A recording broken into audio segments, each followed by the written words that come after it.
myself. So it'd be great if people will stay muted unless they have comments to make or questions or want to talk or whatever, that's fine. But if you don't have anything to say, if you're muted, then background sounds around everybody won't interfere with the meeting. So welcome everyone. This is my first meeting as president of PPF for 2023. I appreciate everybody showing up. Let's see, we're recording. Okay, so what I'd like to do is introduce the new board. I think most of those people are here. This is your 2023 board. So Bruce Magan is vice president. Ross Kaplan is treasurer. Rita Silent is secretary. Robert Bergstrom is running our Instagram account. Johanna King is a program committee. Joe Whittington is going to be running the Sunday school. And Tim Dallas is coordinating with Blue Sky. Now, all of these board members are going to be on other committees as well. This is just kind of what we got started with our first meeting last week. It's a team effort in any board, and this board especially. And I'm really happy with all the support I'm getting coming in as a new president from past board members and current board members. So I really appreciate that. I want to remind everyone that your 2023 dues are due. So if you go to the website, you can just re-up and your membership. Your membership helps us keep this organization running and do some of the things that we do. So if you can just make an effort to, in the next couple of days, go online and pay your dues, that would be very much appreciated. Okay. Also, normally there's a monthly challenge that's announced for each meeting, and you may have noticed on the email that went out a couple of days ago and today that there was no monthly challenge. Again, the new board, we're getting our feet under us. My hope is that in the next week, we'll send out the monthly challenge for next month and have something for everybody to think about. Let's see, Bob Bergstrom, I think you wanted to make an announcement. Yeah, hi, thanks, Mark. I have a couple of announcements. The first is that Susan Bean is going to be teaching a workshop at Oregon Society of Artists on February 4th and 5th, which is just about 2 or 3 weeks from now, on making a photo or art book using Blurb software. So it's a 2-day workshop, and she really does a professional job. I know it's something that a lot of people can do on their own, but she'll teach us how to make a really professional looking book. And she does do that. I think as one of her business lines is making photo books for clients. The second announcement is more of a reminder. The photography gallery exhibit at OSA will be this year in the month of April. I don't think the entries have opened yet. Usually the entries will open at the beginning of March.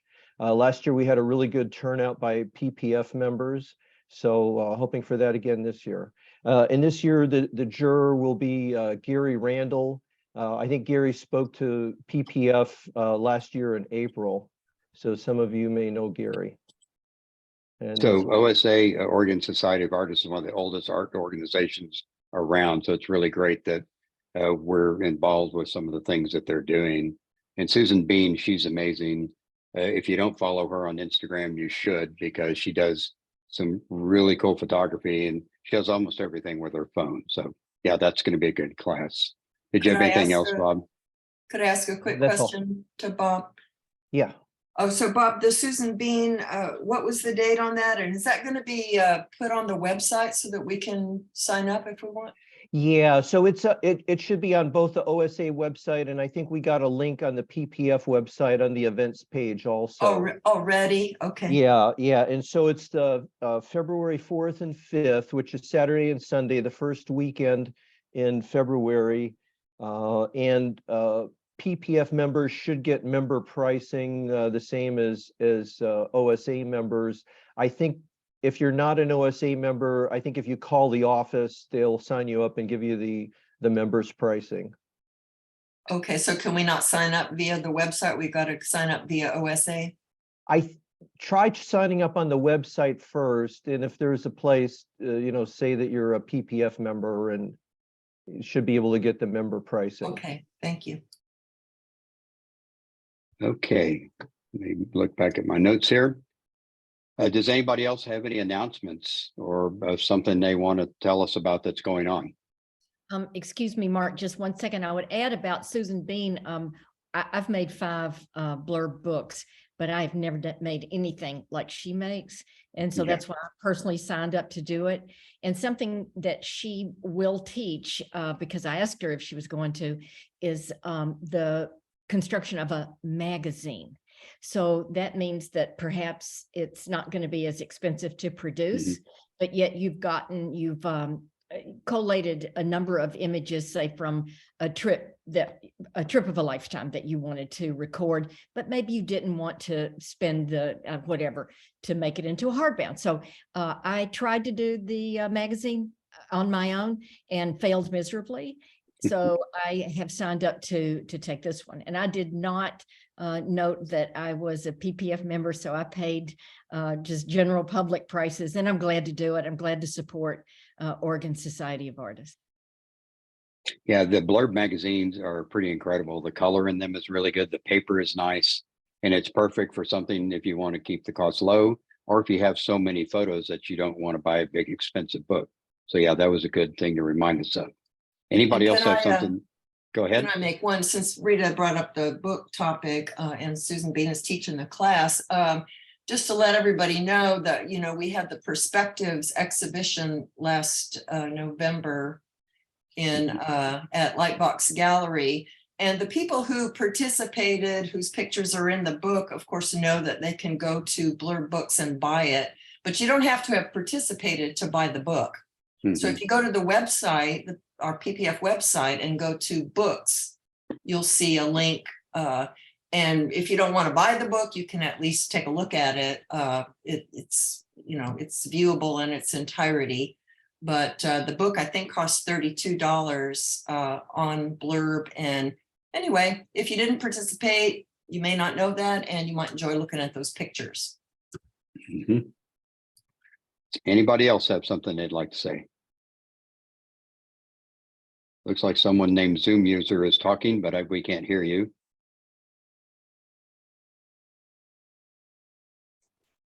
Al, you're muted.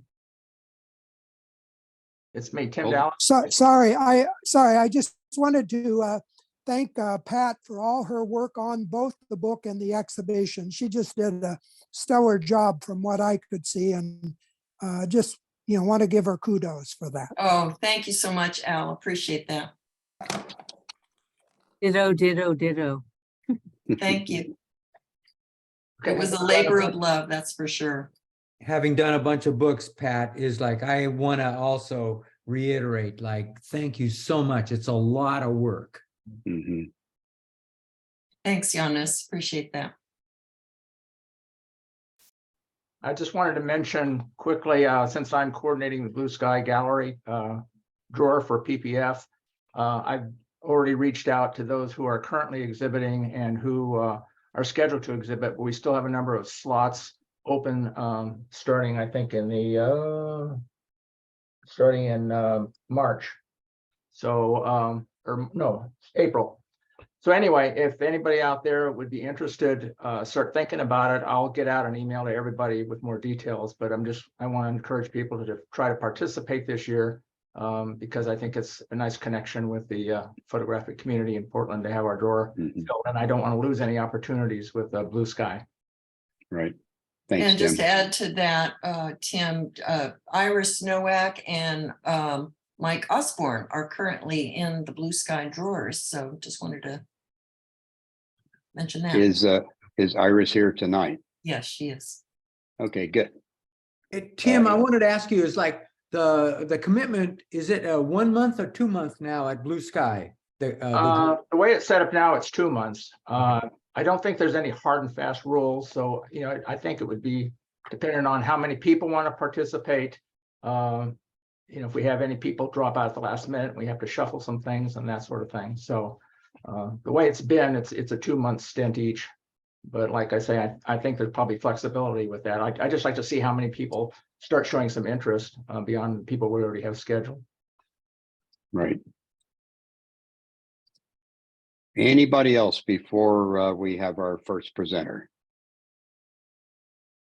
Okay, so let's get moving forward. So tonight, Iris Nowak is going to share some of her photos with us.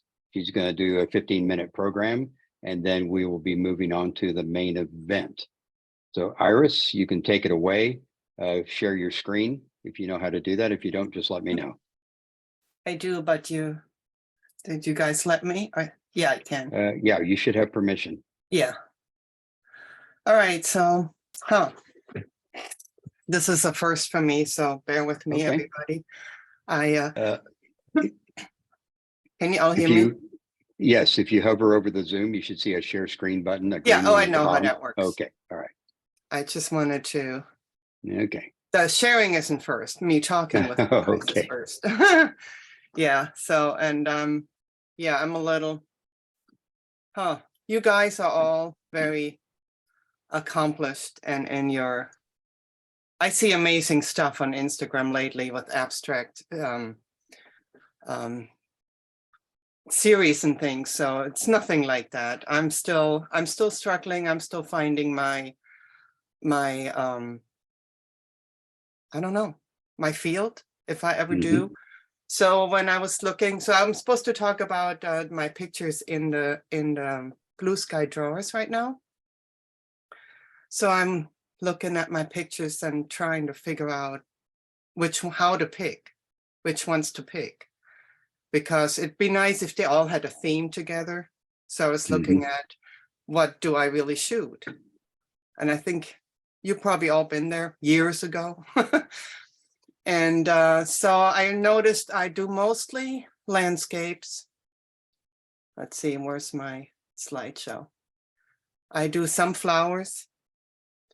And so I was looking at the landscapes. I do a lot of cloud pictures, but I wasn't happy with having just be about clouds.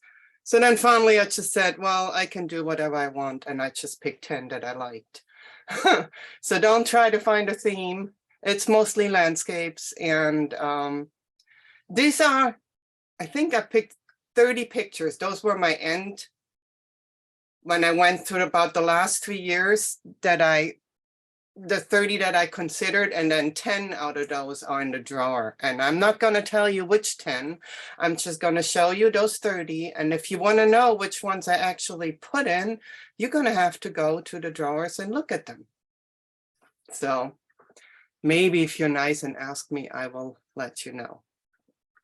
So I don't know what to tell you about it. Maybe if anybody just wants to ask questions, once in a while, I like to use filters, and I use Photoshop for editing, and I use On1. On1 has a lot of really cool filters. So, but some are just pure, just unfiltered. And I don't use the bridge slideshow so much. So how do I? Okay, next one. Okay. So I don't know what you want me to tell you about these pictures. Most of you probably know where the Oregon ones are, at least. And I shoot this one is, I'm pretty sure, with my Canon, the 70D. That's what I take if I take a larger camera along. And then this last year, actually, on good travels, I just use my phone. I bought the new phone, iPhone with the 3 camera lenses on it, and I find it excellent.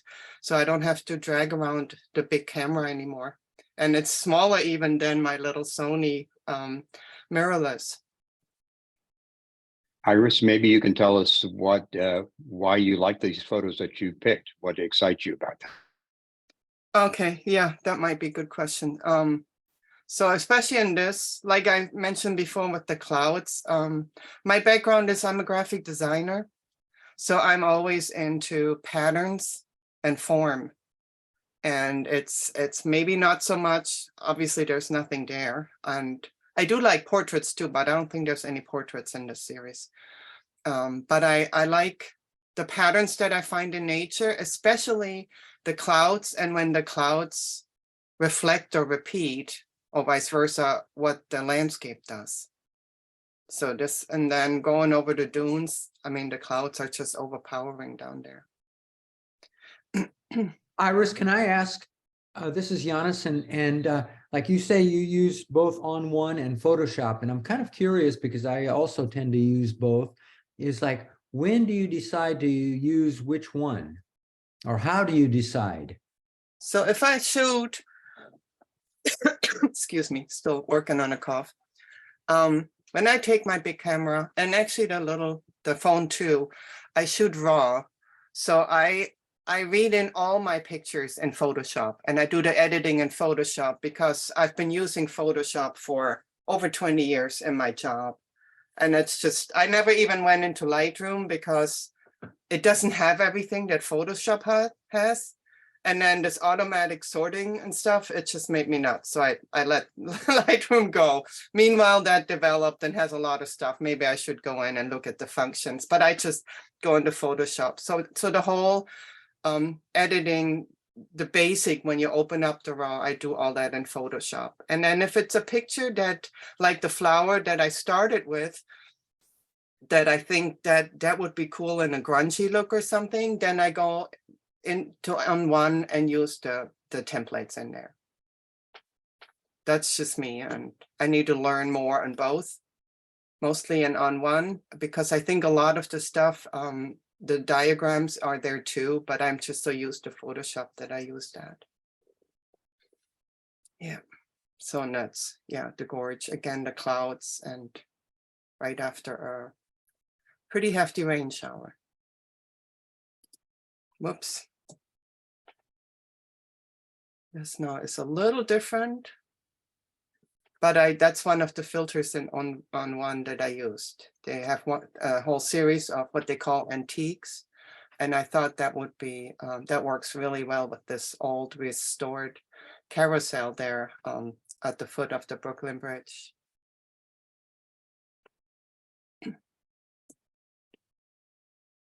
That's not in all the way. Huh, why does this? There you go, that's the whole picture.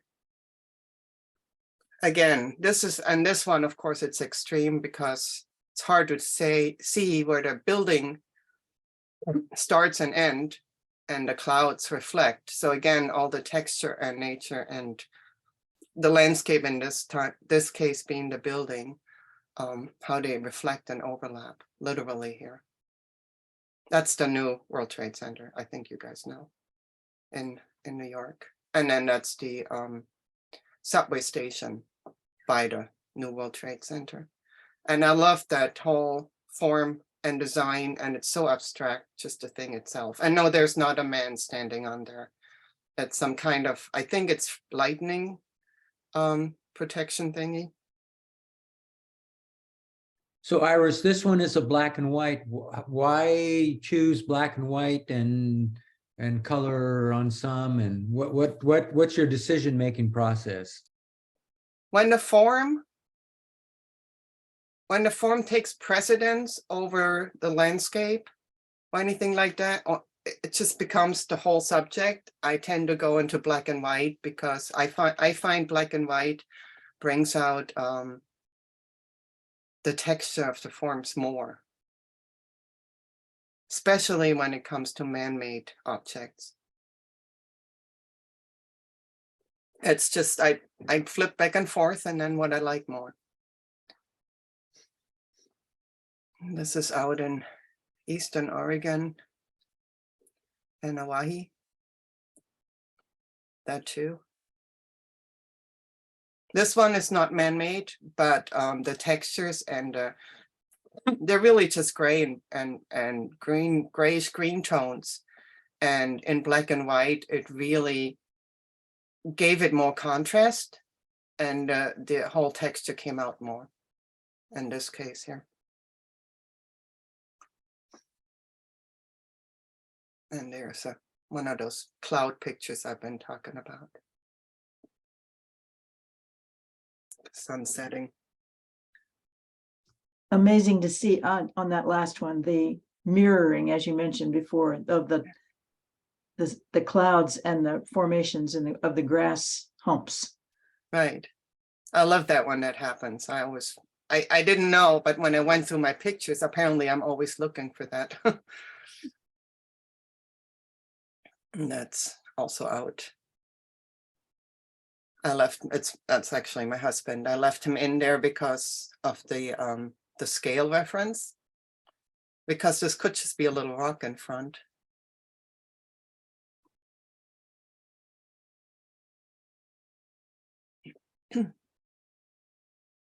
That's a sunset mood. That was winter, just about a year ago.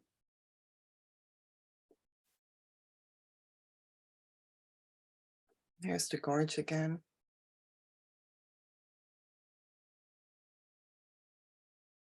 I mean, where we live, the clouds are just amazing. Whoops, I don't know why this is smaller, but somehow it is. Obviously, Smith Rock. That's just a paradise of texture, Smith Rock. Up there it is. That's the same thing. And we had a little rain. We were camping there, and then got last 20 minutes. No, actually, that was the next day, the sunrise. It just came out up breathlessly. And down there, if you see that white spot on the left corner, that's an eagle sitting in the tree.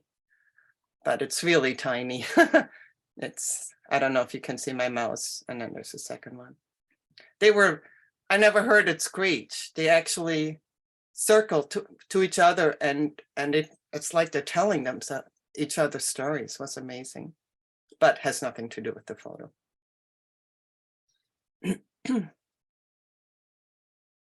This is in Italy.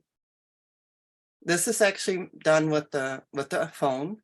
That's an iPhone picture. We were trekking last summer in Italy. So there's quite a few from that trip in there.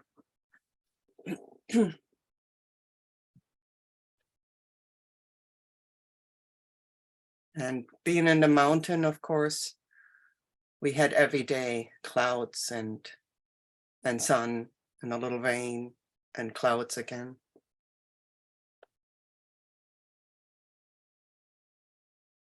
And yeah, like I said, texture.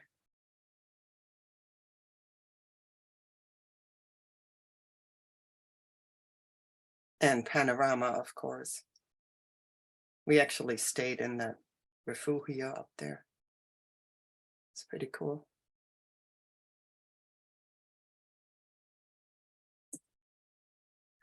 Back to the gorge. There's no sequence. I just, and with different cameras, you have different numbers on the pictures, and I didn't put them in any sequence. It's the folder from what I picked for the drawer.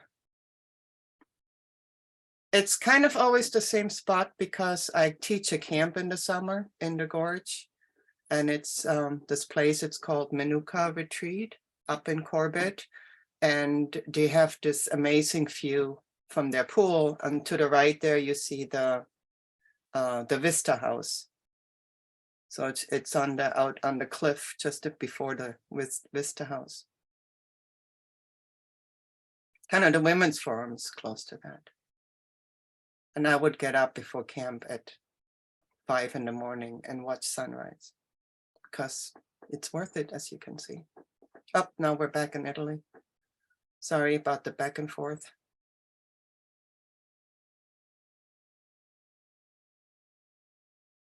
And I like in my pictures the rule of 3 a lot. Here it's mostly it's half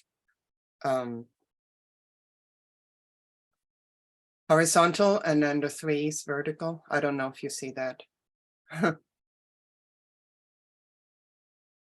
Here it's horizontal, the 3.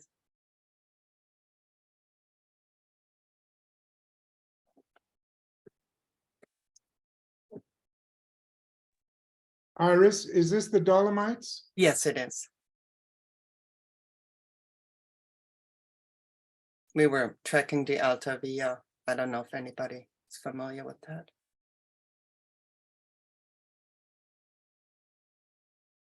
And this was, I don't know if you heard, this was just the next corner, about 20 minutes hike where that avalanche came down last summer. And that was after. the rainfall and the helicopters and all that. The clouds were just amazing. This now is in the Olympic Mountains up on Hurricane Ridge in the background. And again, the texture, it's not snow. That was some kind of sand there.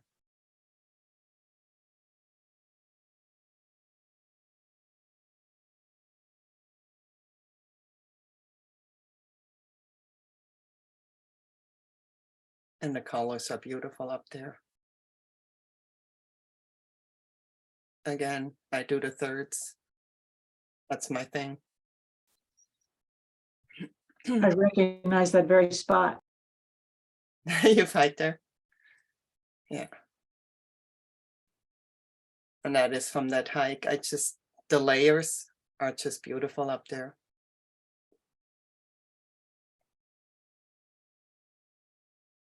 And that's out on the tip of the Olympic Peninsula on the reservation out there.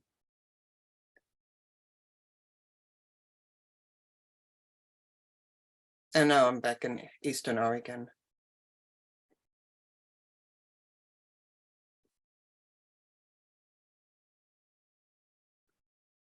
I think that's the last one. Some Again, very nice work. So. There are a few in there. They're just stunning. Thank Well, you. I think I know I'm gonna go down and look. I'm not gonna ask you to tell me which ones are the 10, but boy, there are at least 10 cloud ones that make a stunning set. Thank you. That was it. Well, thanks for watching. All right, real quickly, does anybody have any questions they want to follow up on with Iris? I'm kind of curious, is like you mentioned, I'm curious about like what impulse makes you trip the shutter? And you mentioned like textures. Are there other things that, like when you're looking through the viewfinder or you're looking at the scene, it's like, what is it, the electrical impulse that goes through the synapsi to make that trigger finger push the button?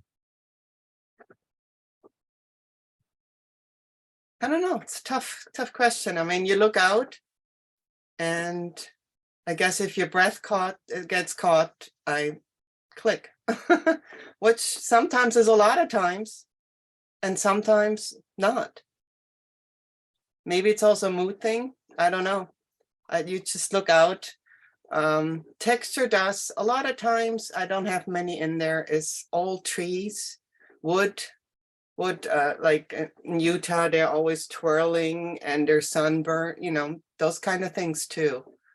The rocks like Cannon Beach, it's very, there's a reason why that thing is so often photographed, there's just something to it, an atmosphere. Yeah. Sorry. Okay. I think that's good. Iris, thank you so much for sharing your work with us. It was really good to see. Lovely, thank you. Okay, so it's time to move on to the main event. Ray is going to introduce our speaker. If you'd like to do that, Ray. Sure, Parker. Oh, there you are. Hey. I crossed paths with Parker last summer, I think, when I collected his very cool book. And between reading through the book and talking to him and frankly looking at him, I thought this is a wild man that we need to hear from. And I get the feeling, and he's going to tell us all about it. I'm sure he lives in North Carolina now, but somehow I feel like you used to live in Portland. Is that true? Right on. Well, Oregon, never Portland. Oh, never Portland. Okay. Never Portland. And I have to admit that when I read the blurb in the newsletter talking about you, this 5 archetypes thing is brilliant. I love this idea, and I can't wait to hear about the dreamer, the architect, the technician, the magician, and the Zen master. So welcome, Parker. We're a fun group. Tell us your life. Hey, thanks, Ray. Thanks for having me. Ray, thank you for having a couple prints hanging in my home as well. I appreciate it. Iris, thank you for getting in here and breaking the ice for me with everybody. So I appreciate that. And I love the World Trade Center photo was smashing. I loved all the play on the reflection and the clouds and the nothingness, but everything, and the color tone, your rule of thirds working in that one with the threes. Brilliant. Really, really beautiful. That one stands out in my head of the lot, that it's a very serious photograph. So well done. Well, I guess it's me. So in case you don't know who I am, which is probably everybody, my name is Parker Pfister. I have been a photographer since I was, I don't know, 8, 6. When do you consider yourself a photographer? I was in the darkroom at 9. So I won the World Fair at 11. Had a color darkroom at 13. Started shooting senior portraits and weddings at 14. Went to my school yearbook, went to college, found out I knew more than the professor, flunked out, left, and moved to Oregon. So lived out there for on and off over 12 years. Bend, Oregon was kind of home. It was up in the mountains there.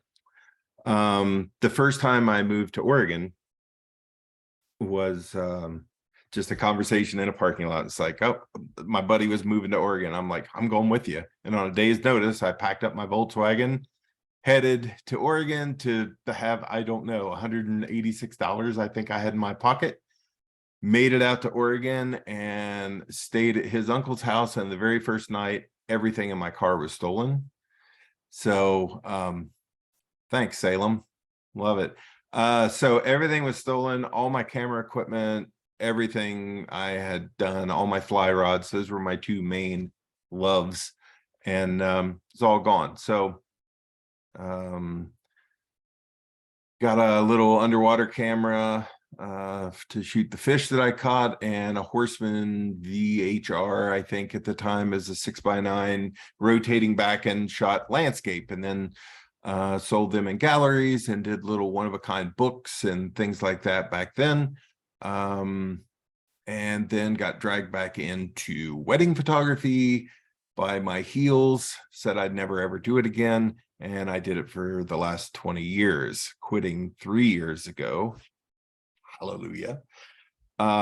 It's been a trip.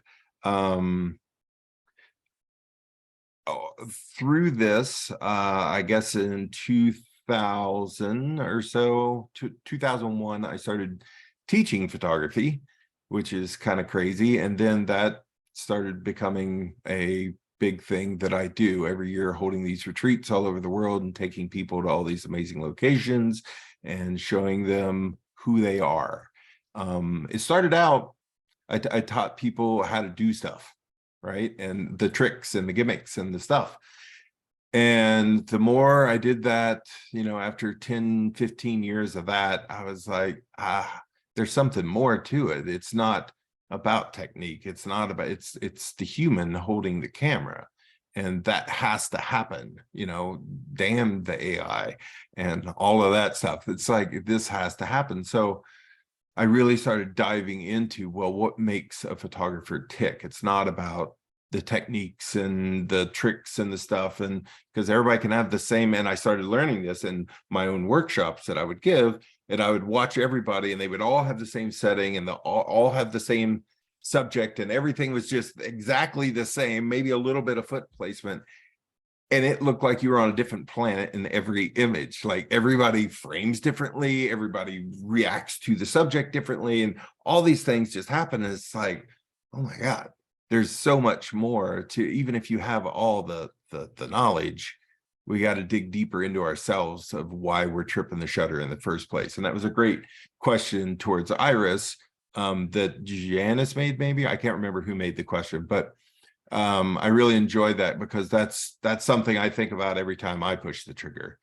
And so breaking down all these things, I have kind of developed these 5 archetypes. And I guess that leads us here, right? So now I can share my screen.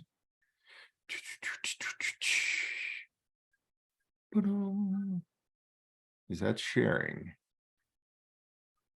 Yes, it is. Fantastic. Everybody going okay out there? Everybody good? All right. I Yeah. don't want to make anybody mad this early in the game. Okay. 5 archetypes of the creator. I think I can make it just a hair bigger. Can't I? Yep. Okay, we're back on. The 5 archetypes of the creator: the dreamer, the architect, the technician, the magician, and the Zen master. So I want to go through these for you as pretty quickly. And these live in me. They're not a dead fast rule or a title or a he or she or they. They're just who lives within me. And during this, I may refer to he as the dreamer or she as a dreamer and he as the technician. I don't mean anything by that. That's who lives in me. So get that out of the way. These 5 things push me every single day that I pick up a camera, which is pretty much every single day.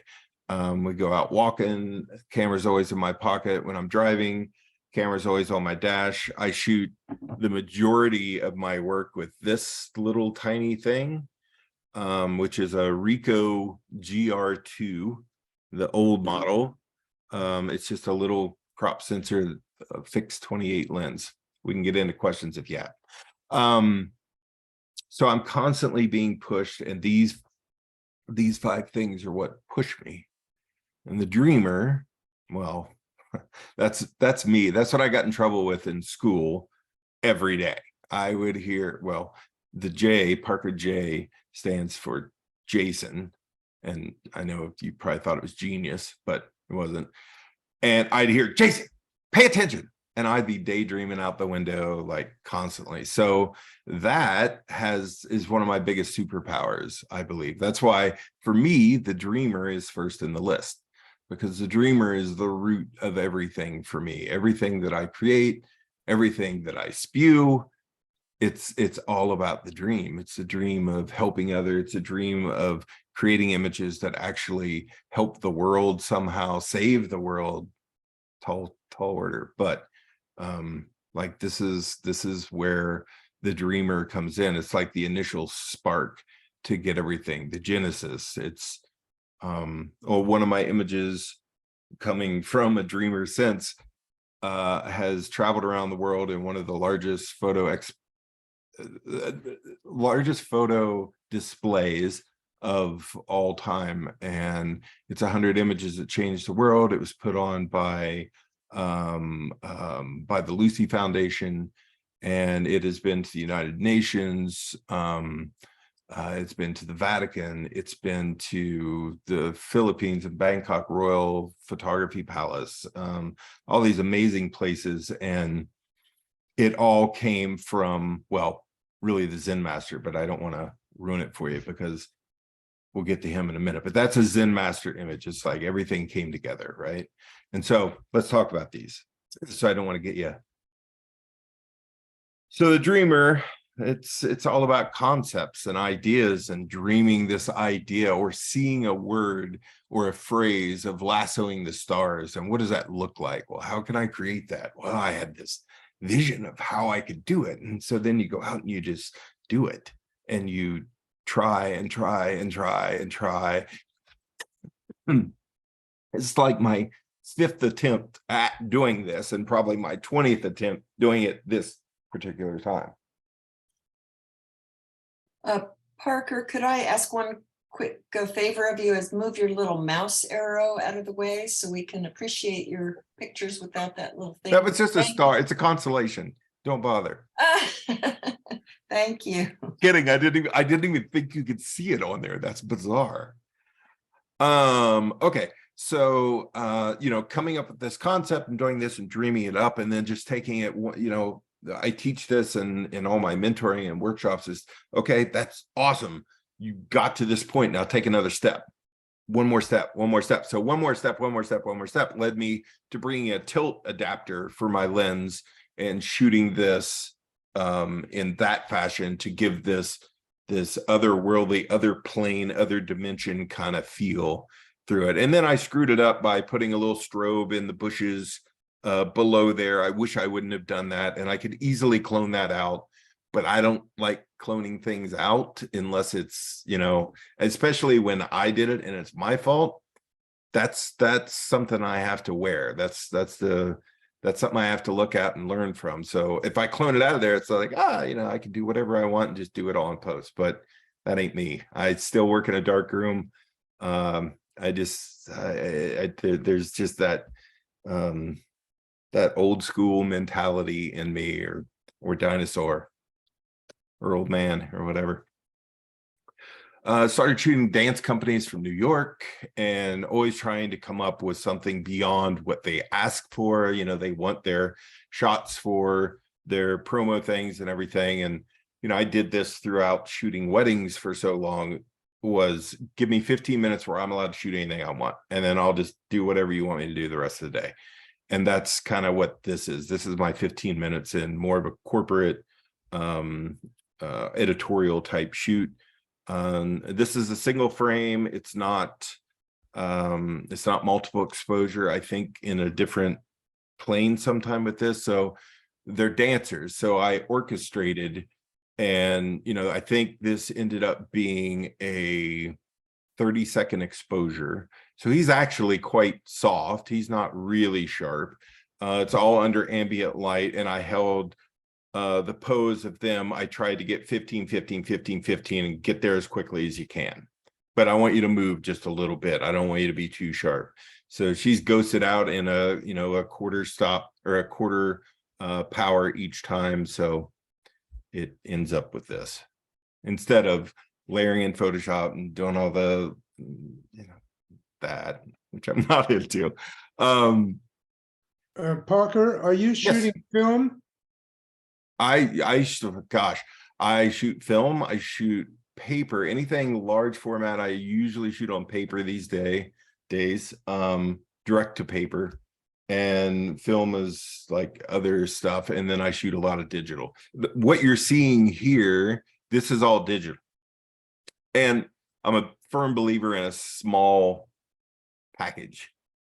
Like I just showed you the little Ricoh. Like that image was shot on a Fuji X-T1, the first generation, right? And so you guys are from Portland, you have to know Craig Strong. Okay, yeah. Lens Yes, we baby. do. Right. So him and I, like, we shared a lot of the stuff there, and we share a lot of fly fishing stuff. And he's a very good friend, and he's used to second shoot all my international weddings because it gave us a chance to go fly fishing in some wild country somewhere. So that was awesome. But so he created this little adapter for me for that camera before, you know, because I had my own adapters I was building. That's how we became friends. And I wanted one that would tilt like I think I was using a 28 millimeter on there. So it's like a 50 mil. I can't remember exactly what I even had stuck on the front of that, but it gives this effect. They used to like custom make stuff for me. The dream of the, you know, this is kind of a spur of the moment. This is my mind reacting with the color palette, reacting with what we have at hand. This was just on a portrait session with this young lady, was hired to do this. And we walked around, and after the shoot, I had seen all these big fox grapes growing in the forest, or I think these were pokeberries actually. And I was like, oh my God, I have this. I walked past this scene earlier that was just this mound, and it was kind of backlit, but it was really, really diffused and just gorgeous. And this is actually a digital image as well. But this is a 50 millimeter f.95 lens. So it's radically shallow. and gives this, almost my 8x10 camera kind of feel, right? It's got this just 3D dimension to it. You guys probably know this place out there. I taught a workshop out there last year, out at Otter Rock, and was there for a week, and just loved being back in Oregon. It was so amazing. And this is a medium format. It's a GFX digital Fuji system, and this is just a multiple exposure in camera, one shot this way, flip the camera upside down and shot again. And it created, because it was really dark and moody and cloudy up here, so it gave me the perfect canvas to do a twin flip. And what I love about this, especially in print, is some of the birds are upside down and some of the birds are right side up, and they're just passing each other. And it was this dream of this altered reality and this dimension that we walk in that has always been kind of talked about and the theory in theory. And yeah, this is just a different world, playing around with that. The dream of being stripped of our wings, and the story with why the feather in the trunk, why the ropes over the trunk, why the blood, why are they hanging up pristine, it's all about the question. It's all about the question for the image for me, and I guess it always has been. Like I always have said, the image with the most questions wins. It's just, and my grandpa always said, person with the most story wins. So I'm working on that as we go. This is a Type 55 Polaroid. So that was all kind of the dreamer. The architect, the rule of thirds, the golden mean, decapitations, amputees. This is all framing, right? And we're cutting off limbs and cutting off heads and all these things. And so the use of a lens choice maybe becomes some of the architect's realm, but it's really about framing, and not so much, well, for me anyway, I guess it becomes not so much about what I want to keep in the frame, but it's what I want to keep out of the frame. Like, I want all the confusion to go away, and I want my viewer's eye to go exactly where I want their eye to go, where I see it going. It's like, this is the funnel to the source of this image. I made this out there last year when I was out your way. This is, so I always say I grew up, I used to fly fish the San Am River quite a lot because I lived right on it, right downstream from Detroit, which is a Detroit reservoir. Is after the fires, which I didn't know the fires happened, and lost 6 friends. This is all I found out last year when I was out there. And then to see Detroit, like no water in it, and the San Am doesn't have a steelhead run anymore because they just don't. And it's just really, really sad, man. Oregon broke my heart last year. And this image in particular, it's just like, 100 years ago, that was a 300, 400-year-old tree, and it was just, it's an interesting, and everything burned around it, and the drought, and it just says so much. It asks so much. It doesn't really say anything. The architect jumped in here, and he's just like, oh, okay, well, we got to have, I love this green firs coming down here, and they're really dark. The sun's hitting the other side. It's open shade with a big sun break on the peak there.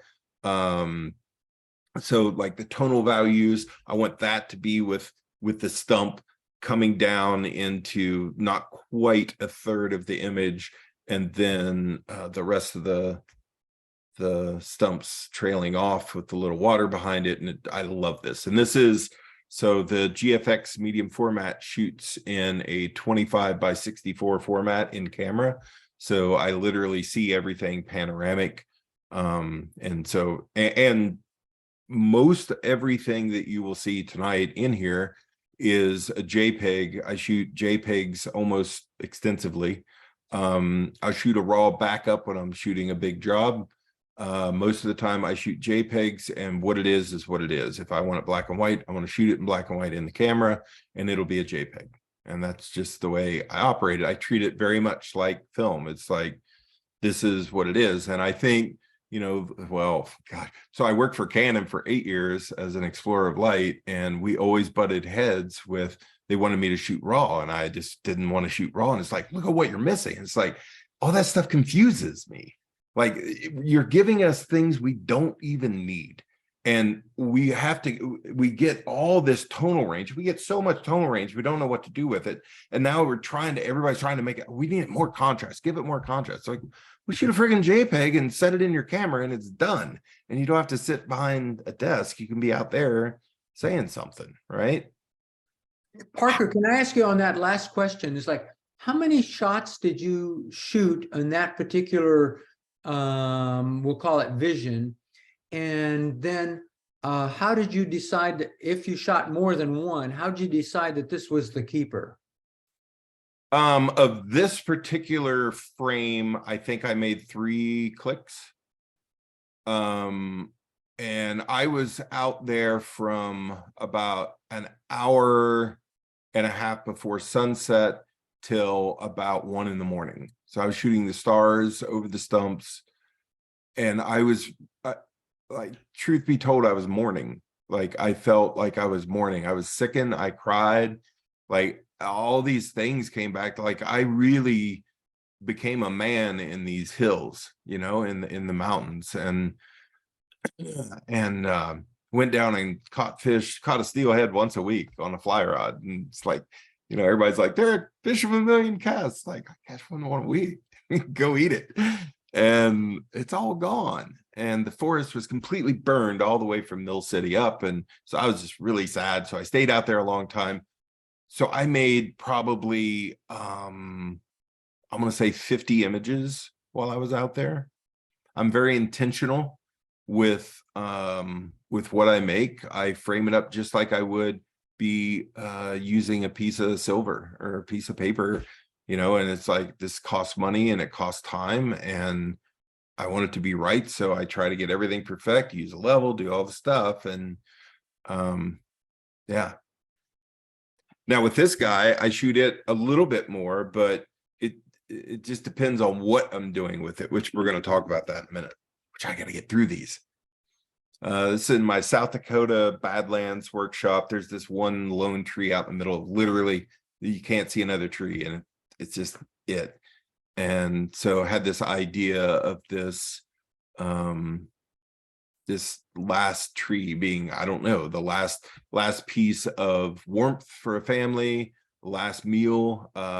It could fix the roof of his cabin. Like, all these stories come up in my mind, and I'm by myself. I put it on a tripod, and I'm just like, okay, this is what I want to say with this image. And it just so happened that I had come, that was on the same road trip. So I had already come through that in myself. This is me standing on one of the stumps out there. And this is almost dark. It doesn't look like it, but it's almost dark. These medium format cameras and their ISOs, that's one thing I'll give them, that I can do things that I couldn't do with film, for sure. Projection stuff. And this is all the architect, right? How these work, right? Having me in the center, going through, projecting these power lines on this strong woman. This is for my last trip to Iceland in September of last year. I did a 10-day workshop over there. I do a workshop every year in Iceland. And this time took a drone, and the comparison of this these two images, the architect is so strong in the way I frame things that, you know, a couple days, like I made this image a couple days after I had made this image of a dead rotten sheep in a river. And then I made this image a couple days later. And so when I'm going through culling everything, and I'm just like, holy shit, these are so very similar in my eye, with the rib cage and the ribs of this and the little landlocked lake and the jaw in the river. It's just all just started clicking, right? No pun intended. This is in Switzerland, where, you know, the architect wanted to play here for sure with the aspen trees coming up through the fir trees and just creating these white, it's almost like the whole scene is on stilts, right? And so I always try to find like a story like that when I'm creating these things. They all have it for me. There's all something there that I keep as a diary entry, a question for why I do what I do. Architect. And sometimes it's just simplicity. And I got some other simple kind of stuff. The architect. So I think these last images, I put these in here because all these are made on this camera and shot in either black and white or color straight out of the camera. This is what it looks like. And it's just gorgeous to me. And it's a little 28 millimeter 2.8 lens, and making portraits with a 28 is supposedly a no-no. But there is no no-no in photography. I hope we're all there, or we should be. There's no shoulds. We could be, if you'd entertain the idea. The 28-2.8 on this camera is amazing, and it allows me to do things that I can't do with a typical portrait lens, like a 50 or an 85, especially an 85 or 105, 135. And that's incorporate this sense of being with the person. Like with the 28, as we're standing out in the rain shooting, he's like, it's still raining, and he's just being a crotchety asshole. And I'm just like, yes, here, I'll keep you. And I could see it in the lens, right? And I made the shot, and I just made it to be a smart ass. But then culling through the images, I'm like, oh shit, I really like that. It's like, I got you. You don't need the umbrella anymore, but it's raining. So it creates this conversation with this, right? So I get to just interact with the people, and it's so much fun. But it's shooting with something that we're not supposed to. Parker, can you, would you mind going through those portraits again? Just give them a couple seconds, starting with the woman with the hat, you know, way back then. There you go. Oh, it's just beautiful. Wow. Thank you. How are you doing that? Do you just let them kind of do their own thing, or do you suggest poses? Or I don't pose. Yeah. If anything, I depose. Mhm. I try not to work with really professional models. I want Mhm. people who are real, and we get into a conversation. This is the beauty, again, of the 28 millimeter. 50 millimeter is my longest portrait lens, and that's, you know, that's on my 8x10 camera. And I'm literally this far away from Right. my subject with that as well.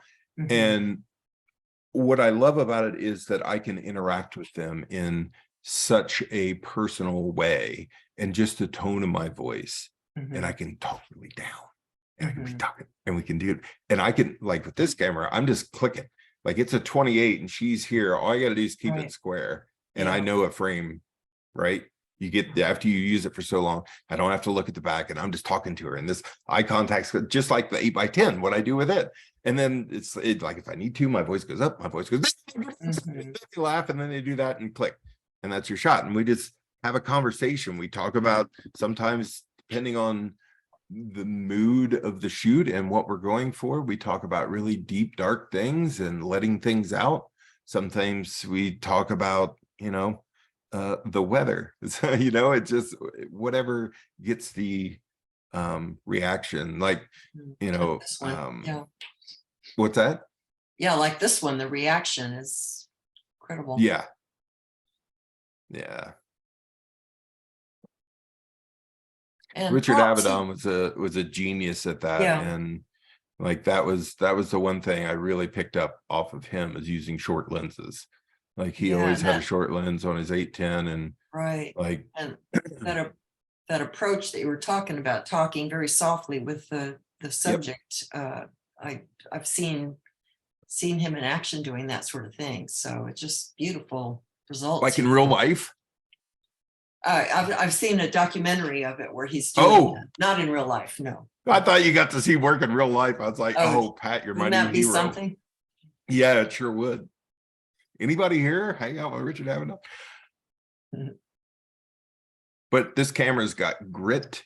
It's slow. It's got everything going for it to be the crappiest camera on earth. And yet it does exactly what I want it to do. And it just gives me an honest, clean, beautiful, almost filmic image. Like it Yeah. feels organic. It does not feel digital to me. And that's what I really love about this little dude. Yeah, beautiful, beautiful images. Thank you. And then there's 8x10 on shot to paper, which gives you this, which is a whole different look. So this is the technician stepping in. The technician, I think, is the culprit of many people's failed attempt at photography as an art form. The technician is a jackass, he gets in the way a lot, thinks he knows everything.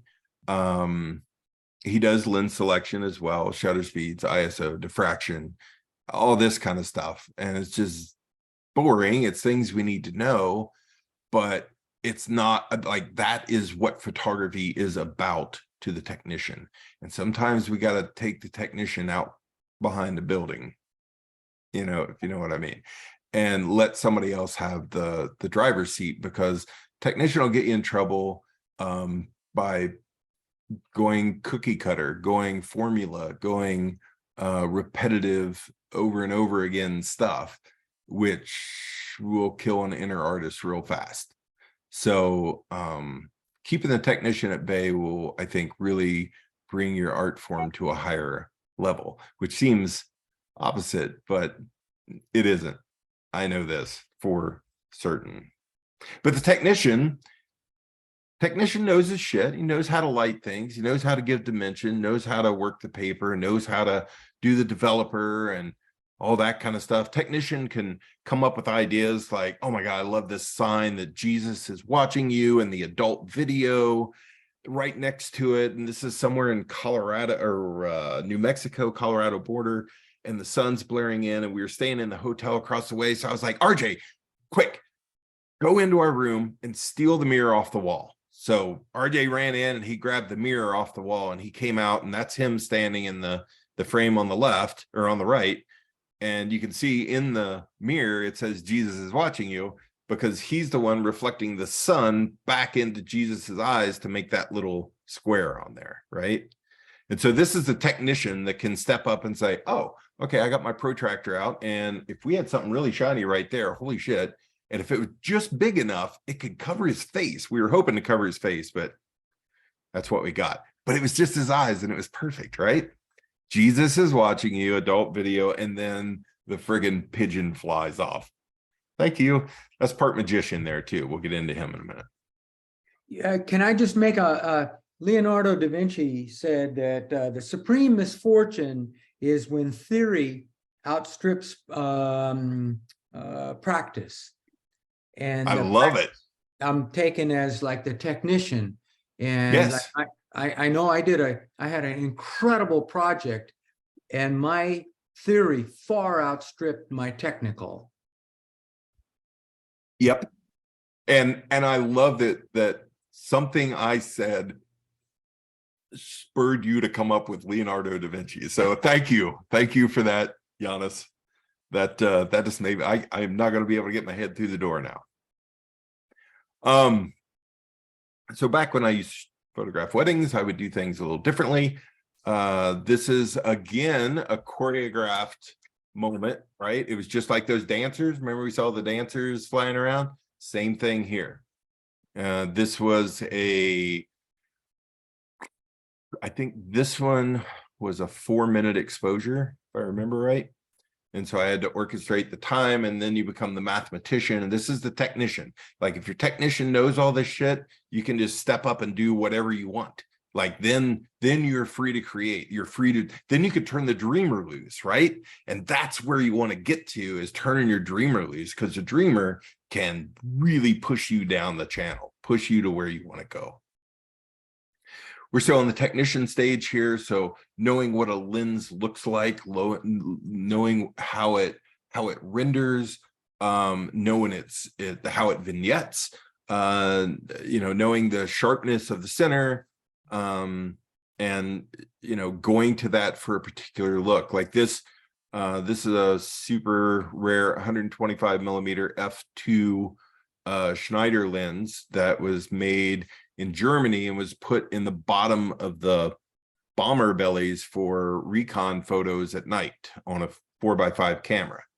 So I happen to have one of those, and then I happen to have an Aero Ektar 178, which was in the belly of our bombers, doing the same thing over there. So I shoot those two side by side sometimes, and it's so much fun just because of the history of the lenses, right? One of them's like getting all of our tails, and we're getting all their tails, and they render like nothing else. They're ridiculous. Knowing, still how to use Polaroid film and how to tone it and how to have the looks, and you can paint on them, and you can do all these things and make all these beautiful. This is again the little Rico where I can interact with the person. This also has, you ready for this? Here we go. Whee! Pop-up flash. And you may giggle. I use this pop-up flash so much. This is a leaf shutter lens. It'll sync to any shutter speed up to 4 thousandths of a second on here. So syncing isn't a problem. Light output can be a problem, but remember you're shooting at 28, so you're this close. So it doesn't take much light to do something, right? And in this fact, I'm shooting outdoors on a there's a black wall behind him, and we're boxing, and he's gonna punch, and I snap in that little bit of flash, filling in his eyes, giving him that catch light, giving the shine of the sweat on him. All happened because of that. And then turn the flash. Well, it actually didn't fire on the second one where he hit, which is great because his fist would be hotter than him, right? So these are the little happy accidents that will chalk up to the magician. Again, interacting. This isn't the little camera. This is the medium format camera, but this is shooting with a Nikkor 28 f2 lens. So, which in essence becomes a 20 millimeter, right? Yeah, 20 millimeters. So, I'm that close. Like in the next frame, he actually bit my finger. That's how close. Oh, and that's a Portland band that just flew here, and I did their music videos. 3 for Silver. If you ever see them, Oh yeah. playing, that's them. And they flew back here to do all their stuff. That's the little camera, the little Rico in Iceland in September, the Aurora Borealis, shooting under the stars. It has feature like infinity focus button. You just click and it's just focused to infinity. You're done. You can shoot all you want, and it just locks there, which makes it brilliant for shooting stars or Aurora Borealis. So I can just set it up, throw an ND filter on it if I need to. This was at night, so I didn't need to. And just really create some artistic work with it. Painting with a flashlight, trying to get the falls kind of painted, but it also painted the spray coming out. Another happy accident, but it's all from just doing it, going out and trying it. And I did a post today about fucking around. And that's what I do, whatever you call it. So this is the magician. I love how I didn't even know this. I just threw this together here. The spray and her rays in the next one kind of go off. And there's a ray sitting right there. All of these things. This is the magician. This is where like happy accidents, they tease out the unexpected, they push the limits of what they're doing. I wonder what usually leads the race. Like, I wonder what would happen. I wonder what's over the next hill. I wonder what, and I live by the magician. The magician pushes me by far the most, and I play, and the happy accidents of this guy. I had no idea. This was the first time he blew these flames out, and I don't even know how I caught it. Like, I don't even know. And it's like perfect. It lit the ground behind him, and it's got this gradient, and it's just all there. And the rim light from the fire on his arms, on the bottle, on, like, it's all there. And it just blows my mind. And almost the fire's parting the clouds behind, just there. Made this on my trip, same trip to Oregon, this Bonneville Salt Flats, with a big lightning storm and the rain. I had driven out there and camped out there. Was woken up in the van by a few raindrops, which I was about 5 miles out on that plane, and it started raining, and I didn't want to be out there in a 2-wheel drive van when it started raining. So I hopped up real quick and was going to move, but then I saw the lightning storm. So I ran out, set up the camera, made this image all with no clothes on. You're welcome. Magician. So this giant piece of fabric is about 25 feet from the model, toward in between camera and the model in the tree. And we threw it up. I think this was the 4th throw back and forth into the wind. And as soon as the shutter tripped, I was like, holy shit, I think that was it. I swear it looked like, I heard it trip, and it just looked like this thing was coming out of her mouth. And we ran over to the camera and looked at it. Sure enough, this is the frame we got. And it's just this optical illusion that's always blown my mind. It's like 40 inches on the wall over here still. Again, with a little tiny camera and a homemade lens on that one. I had several frames of this scene, which I just loved. The ravens weren't part of the deal here. That's not what I was framing up. I was framing up this. This is on a tripod. It's all set up. It's like, okay, here we go. I love the light splattering in. I love that little bright spot here and there, and the little mist from this is Prismatic Springs in Yellowstone, and the smoke coming out over here, the steam. Make a couple frames, and I just happened to, my peripheral vision saw these 2 ravens coming. I'm like, oh shit, all right, this is not on continuous mode. I get one shot. Come on. And I just like was staring at the water. I remember it so intensely, and just like, now. It was like I was so going to be, I know the decisive moment, but then as soon as I did it, I questioned it. I'm like, now I don't know, shit. And got this, which I love, one of my favorites. This is another in-camera JPEG. This is a Sony camera. This is an A7R II, I think. This was in Paris. I did this whole series of flight paths of birds, because there's this setting in that particular camera that you can create multiple image JPEG files with up to, I think, like 99 frames or something. And so I thought, oh, well, that would be interesting. It's like, well, first I was like, what the hell do they need something like that for? And then I was like, well, what could I use something like that for? And so if you hold really still, like on a tripod or whatever, and shoot, it's burst, and then it sandwiches them all together, right? And uses anything that's different than the main frame will get the same exposure value. So it changes as it goes. And so now I can do these as long as nothing else is moving except the bird. It just adds a bird every flap, right? So then I started playing around with like, okay, what is the timing of a raven's flap?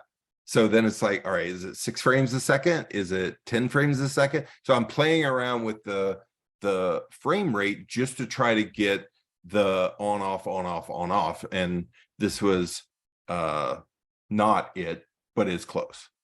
And I loved it. Double exposures sometimes go wrong. This is the magician. Every year on my birthday, I open up my studio and grab strangers and make portraits of them. And I try to do something different every year. This particular year, I did all paper negs on 8x10. I was allowed 2 minutes, one shot, one piece of paper. And I decided to make multiple images, 3 per one. So they'll have a profile that are shadow on some of them will be lit, and then the face in the middle will usually be lit.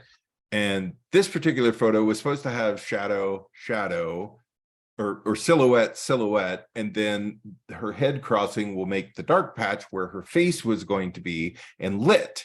Only the strobe didn't go off. And I didn't know it at the time. So when I processed this image, like this almost bomb going off in her head, I love this one more than the ones that actually worked, the ones that were supposed to be.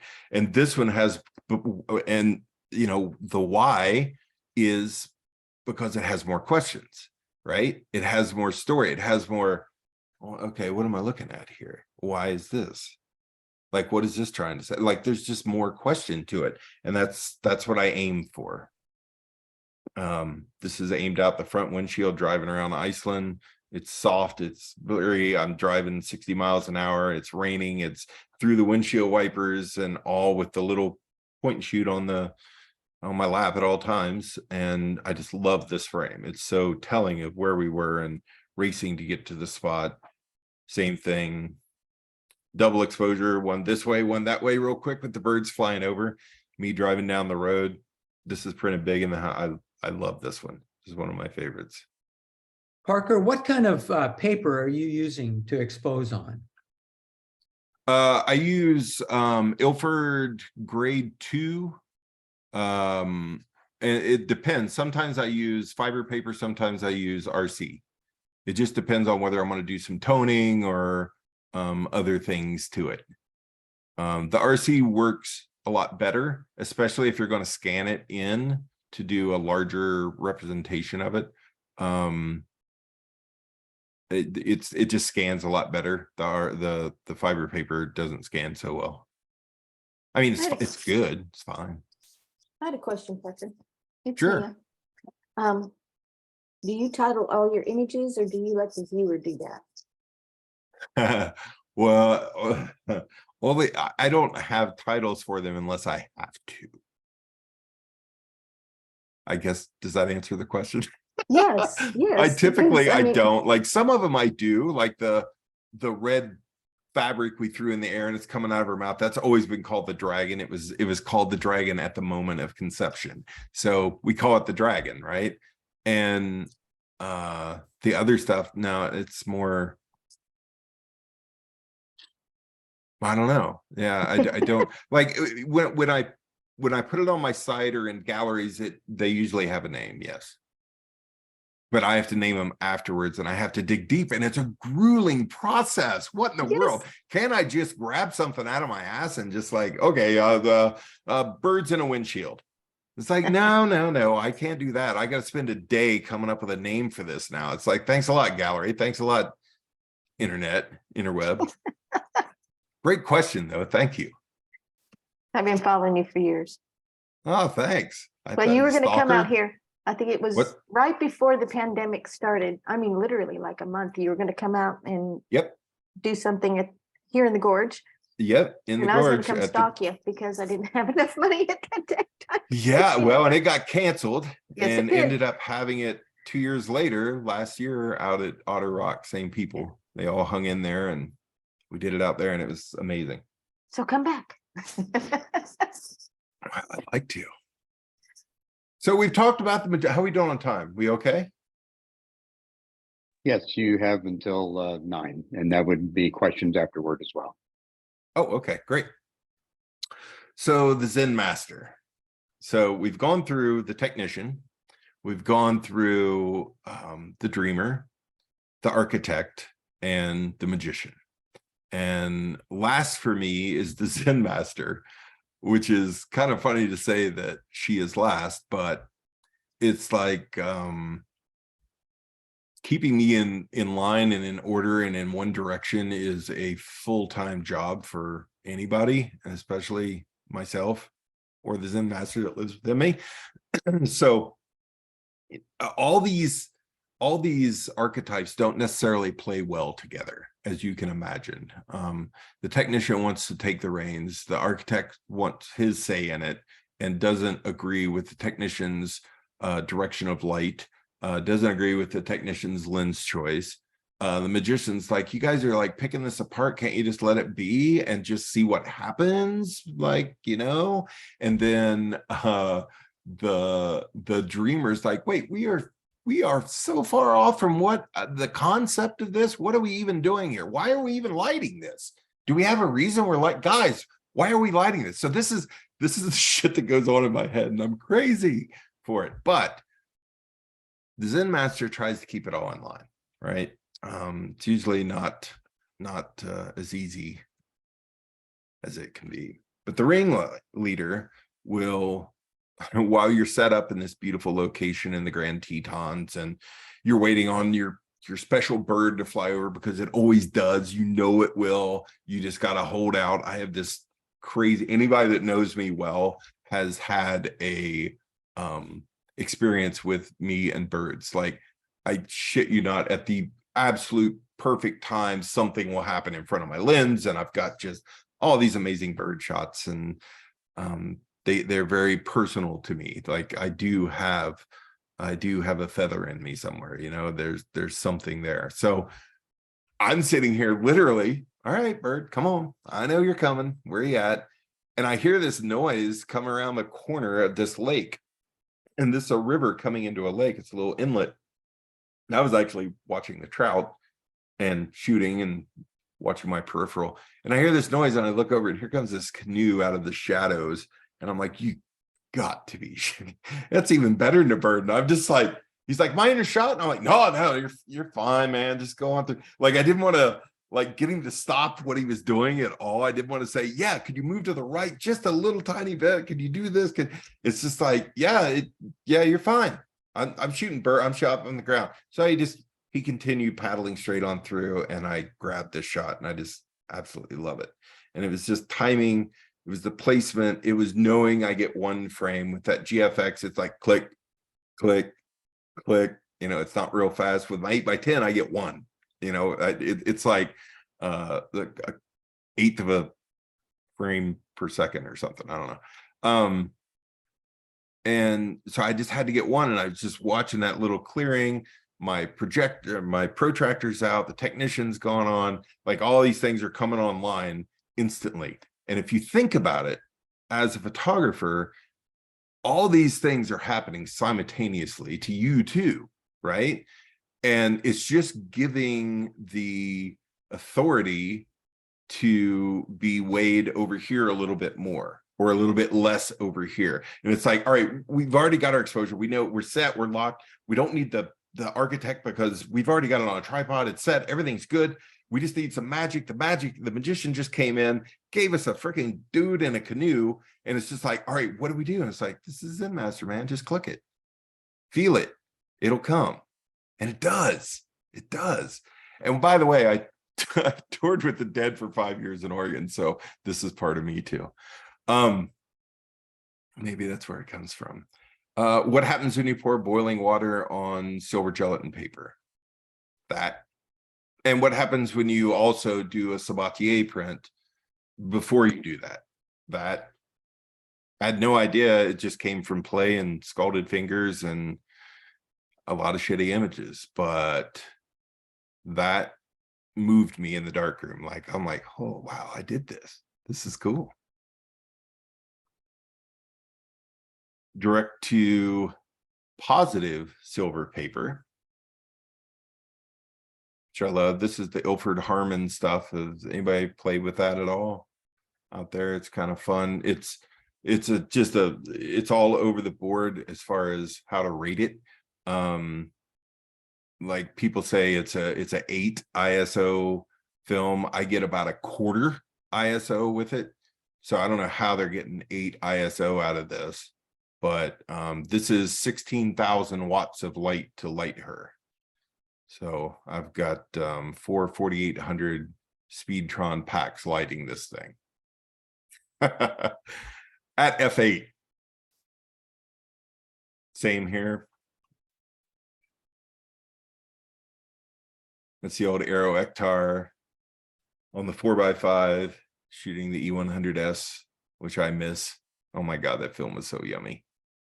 The tones were just so real and delicious.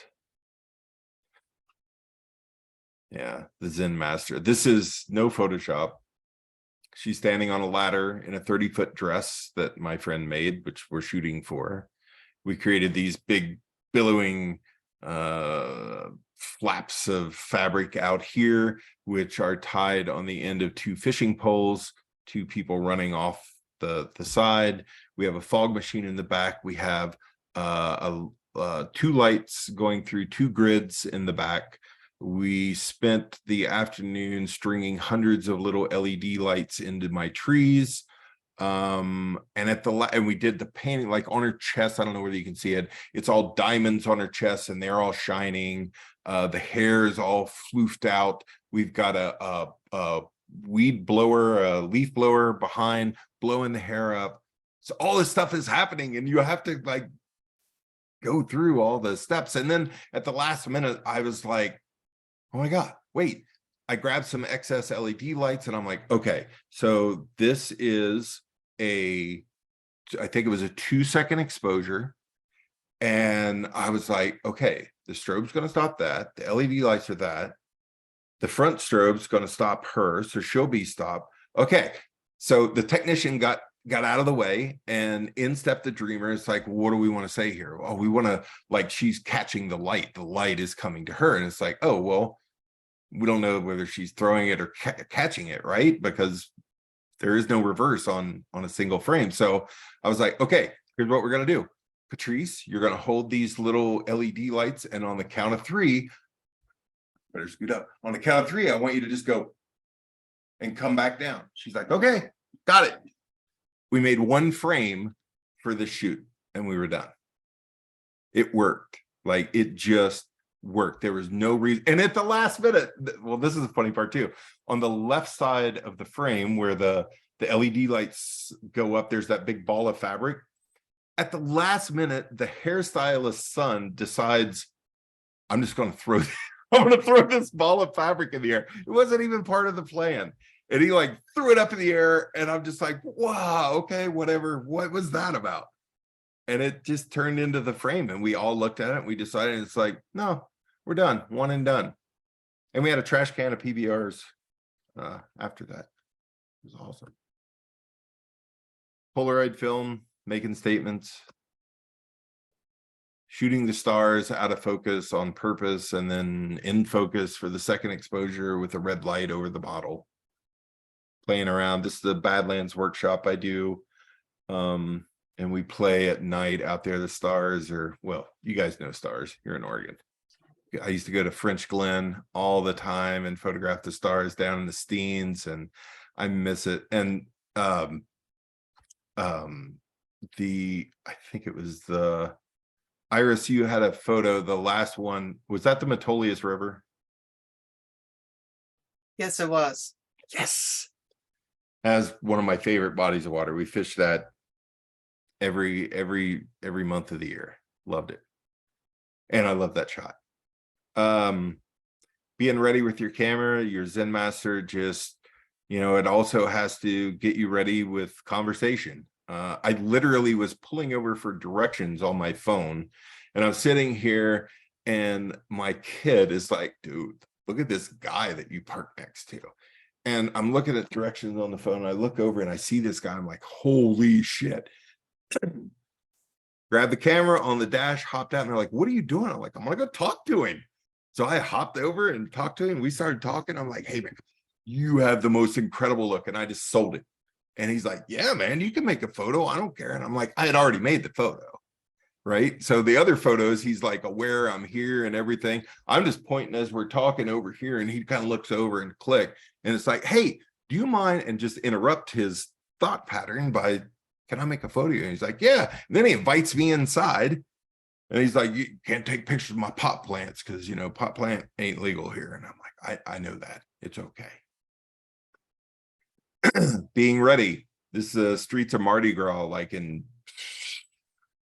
I don't even know when, long time ago. And seeing like a guy dressed like the Pope going into Larry Flint's barely legal strip club. And then the day after that, you still need Jesus, and having this devil standing in front of it. Like, these aren't set up. It's just, they're fines. They're being curious. And I think, you know, that leads the way, is being curious. Oh, God forbid a friggin' wedding image. What is that doing in here? Okay, so I put this in here. Sorry, I don't even know how this got in here. Back in the day, I shoot weddings, but I also shoot for the people that I teach wedding photography to, and photography. And this is, you know, one of the venues here. It's the Biltmore Estate, this big crazy place. And they have them in these tents outside, and it's super bright. So they're under this tent, and the background's beautiful, but it's like completely blown out. And this is the way most people would shoot this scene. So I shoot it the way most people would see it first, so I can have that to compare and teach with later. But this is the way I see the image, which is the exact same thing. It's the exact same placement, exact same light, just the way you see the light differently. And you see, like, through there, you can see the highlights on their face, but you have to see beyond that. You have to see beyond the obvious.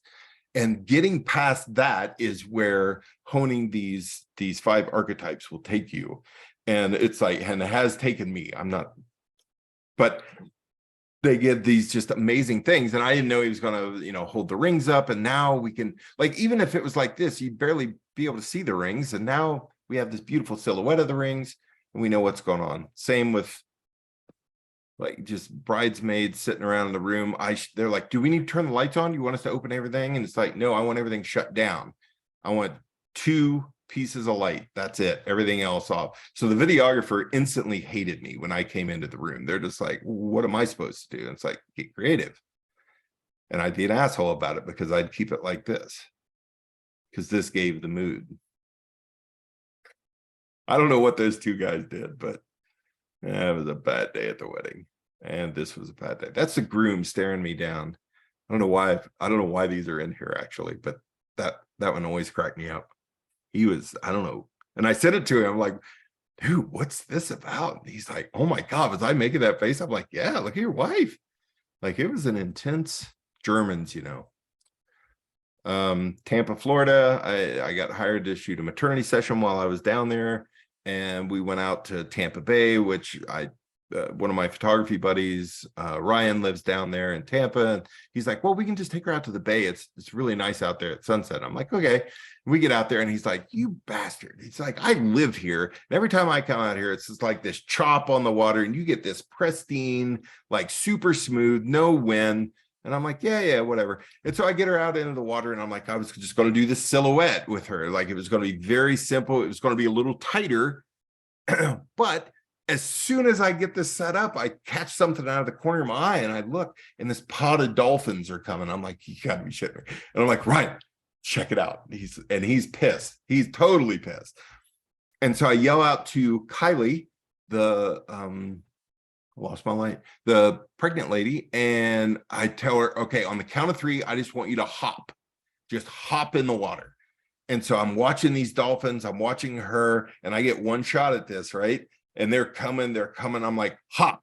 And now I'm dependent on her. I'm like, can she be on time? And she hopped and created this ring. So now she's there. It's the sunset. It's the dolphins. It's the ring. Everything's there that I didn't want, but found out I needed. Like Petzval lenses adapted to whatever. Playing with light, understanding, you know, the technique, like everybody gets on board with this too, especially the magician, but the technician needs to figure out, you know, ambient light and strobe light and how to play well together. And it's like how much time to create something. So I made this for Sony actually back in 2007 or something like that. And it was just rope light and strobe for this Midon artist. So you say I have till how long?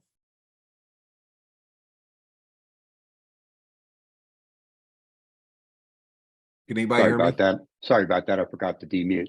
You have Oh. 25 minutes, including follow-up questions. Oh, okay. And how long should the follow-up questions be? I don't know how many questions people have. Maybe leave like 10 minutes for that. So Okay, can so- you do 15 minutes? Okay, Finish in 10 or 15 minutes. Great. I just didn't know whether to get into this or anything. So the things that I need to do to exercise my creativity, and this is what I continually do. I take on projects, whether it be just something really simple I can do on my walk, or I usually have no less than 5 or 6 going at a time. And projects are, and sometimes I'll put constraints on my projects, like, okay, this project is done today. This will be the lifespan of this project, and I'll force myself to really do something and come up with something. Or other projects, like this will be the rest of my life, will be this project. And they keep you going, and you keep adding to it, and you stay curious, right? And it keeps pushing everything. Your technician gets honed, your magician gets to work, your architect is always looking, even when you don't have a camera, which never happens for me. But it's yeah, it keeps you going. And these are some of the things I do. A lot of different alt process, as it is coined, I guess. These are painted 8x10 black and whites, Polaroid Type 55, scanned in color, which is interesting. There's no manipulation, it's just scanned in color, a black and white, and that's actually the tones that come out. Direct positive paper, you already saw this, like using extremely shallow lenses, and some alt processes for people are just 35mm film.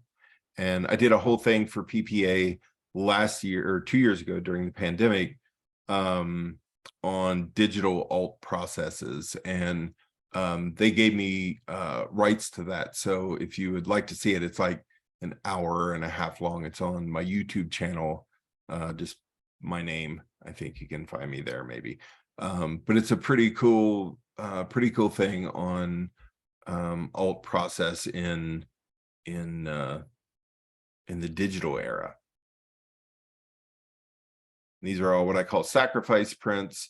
So they're lightly fixed, thrown on the floor, and left to lay overnight on the floor, and then picked up and scanned in the morning. And usually you take them out of the dark room, and it's not long before they're just nothing there. They're gone. So in between the scanner and the scanner hitting them really takes over and they're gone. So this is the only evidence of them, and all these crazy beautiful things happen. So they're just like this one-off, but I call them sacrifice prints, and all these that you're seeing here are sacrifice prints of some sort. This is light painting on a body. It's a Sabatier print.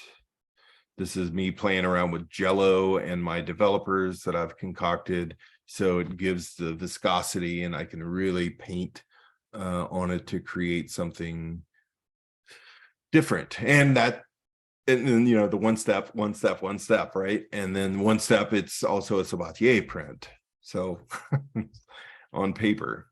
So digital alt processing, this is stuff that I've done ever since I started shooting digital in 99. Ouch, I'm old.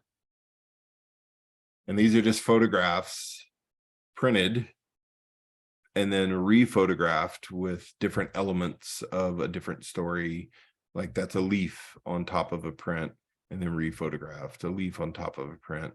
2 prints ripped. I have piles of all these prints, and I just rip in half, and then I play mix and match with a whole bunch of them. And I came up with this series for this particular one, and they just happen to rip this way. There's not purposely, so it's not any kind of Photoshop. It's just a collage, I guess, if you will, but with intention, with meaning, and no intention, or maybe with all intention and no meaning. I don't know. You be the judge. Same here. And paper rips. If you rip it from the backside, it makes a nice clean edge. If you're from the front side, it makes a white edge. So putting that in your technician bank, right? And so that's taken care of, and you know what you would like. Okay, this one, it's like, oh, it'd be cool if it'd be big white, and then I could find something that was like black to really separate it and play with that, right? Same here. So we got the Black Beach of Iceland, and then up on a mountaintop here in Asheville. These are prints that I take out in my developing trays on the front porch when we get below zero here. Which in the winter we do a lot of 20s, teens, but something happens when it gets super cold. And so I'll freeze the prints outside and then rephotograph in the morning sun.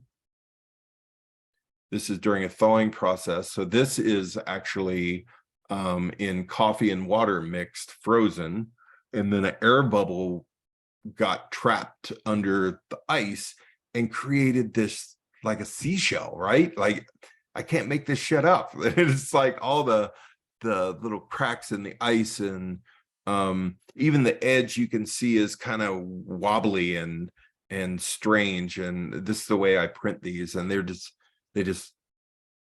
then the generations it goes through. You know, this was created. I built this whole wall of these flowers and had her in it, and there's a veil hanging, a fishnet like over her whole body, and then it's made on a paper negative on an 8x10 and then flipped in the darkroom and then frozen in coffee outside and then rephotographed with this little camera with the sun and the bubble. And it's like it just keeps living, and that's a beauty, man. If we can just keep our stuff living and keep it going and be excited about it, that's what it's about. I made this shot probably 20 years ago at least, and it always just held a place in my heart because we know how I feel about birds, and photographed this, and then there was two birds together, and so I decided I'm going to print that and put it out there. I don't know, and it catches me. It has more meaning to it. It has a deeper connection for me, and that's essentially what it's about. This is milk and water, which don't do too well, meaning you can't see through it real well, but it did real well at making something unexpected. This was, I don't know what happened. This is color IR that was printed and put under the ice. And this particular day, the ice froze in the most, I don't know, can I do this? Let's see. Can you see that? Like Yes. the paintbrush strokes. It's really unreal, like in real life. Okay, well, now I've done it. There we go. This was a one-day project. So I told you on my birthday, I normally do something where I set up and make portraits of strangers. This particular year was COVID 2020. And this was my family at the time. And I gave myself a challenge to shoot this family story in one day on my birthday on a camera I've never worked with. I had a studio downtown. This lady in a Mercedes pulls up one day and she's like, "Hey, can I give you my husband's cameras?" And I'm like, "What?" And she's like, "We're divorced and I just want them out of my house. Can I give them to you? I drive past your studio. I love everything you do. I just like you to have them. I don't even know what they are." And I'm like, "Okay." So she opens up her trunk and she's got an 8x10 Century and a 5x7 mahogany camera. And I was like, awesome. And I just put them up in display. I didn't use them. I got my workhorses I use, and they're real pretty, especially the little mahogany 5x7 was really pretty, but it had holes in the bellows and I didn't want to mess with it. And I put it in a box after I sold the studio, and then 2020 happened and I was digging around in the studio and I found some boxes of stuff, which I found this camera, and lo and behold, it's called the Corona View. And I'm like, huh, okay. Well, I think I came up with my project. So just from that created this, from having that connection and being curious and saying, Corona view. Well, we're in the coronavirus. This is all the stuff. It's like, all right, so I'm gonna take my I don't know what I came up with, like I think 15 plates or 17 plates or something like that. That's all I get for the day. And I have to script out everything and tell a story right now. And this was the morning of June 4th, 2020, which is my birthday. And so I was like, okay, I think the first scene, we just need the family as we're trying to get by the best we can. So we drug the dining room table out in the yard and set it all up, and everything was great. And I've not even run a test shot through this camera yet. So I'm like, I'm just hoping it all is going to work. I could have gotten down the dark room that night and had nothing, but I did. And well, I found out that my shutter sticks. So what would have been probably wildly underexposed ended up being a happy accident, where the bulb is in my hand on the table and I'm holding the shutter open and released it, got up and walked over and saw that the shutter was still open. And so I put my hand over the lens and then got a dark slide in. And I'm like, well, shit, that's probably ruined. I'm like, I'm not going to redo it though. So what happens to me? I turn into a ghost by accident. So I was like, and I hadn't seen this image yet, but I knew that halfway through that exposure, I got up and went to the camera. I already know what's going to happen to me, right? Because that's the technician. The technician knows that shit. He's like, oh, whoa, wait, the magician just happened to step in here and step on my toes. You're going to be a ghost. I don't know what else is going to happen, which a lot of crazy things happened. So then I was like, okay, I'm going to make portraits of everybody of the first days of having to wear these masks, with the baby, the mom, and the kid with her doll, and the son with the bow, and the dad with a shotgun. And that was just came out of my head and my closet. And then I was like, okay, what about breastfeeding? How do you breastfeed when we're under complete lockdown? We have to wear a mask at all times. It's like, this is what breastfeeding looked like. And we just kind of opened up the windows of the room and set it in the hallway, did the exposure, and it's like, all right, that's what we're going to do. We still have to do laundry. We still have to do stuff. How do we do that with the baby? And it's like, came up with this idea, and we don't have a clothesline. So I had to dig a hole, get a couple pieces of wood, put across there. That's actually speaker wire that I happen to have in the basement. And it's hooked to a ladder just out of frame. So like nothing is made, but we had a basket, we had some clothes, and I bought these gas masks on eBay. So here we can see the baby is here, the baby is here, baby is here, and then we have a grave, and then the mom is holding the mask. So this is telling the story. So this is where this is going.